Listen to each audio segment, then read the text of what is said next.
জুলাইকে নিয়ে রাজশাহীতে এর আগে এত বড় আয়োজন কেউই করেনি।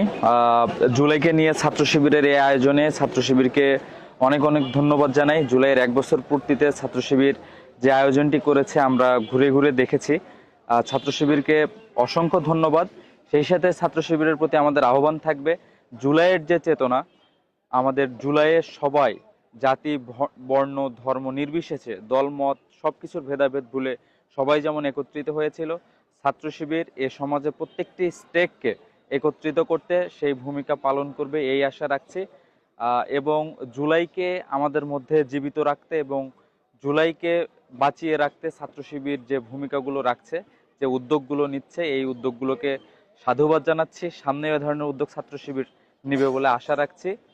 আমি খুবই অত্যন্ত খুশি হয়েছি এবং এখানে 29 তারিখ এবং 17 তারিখের দুটি ছবিতে আমি রয়েছি।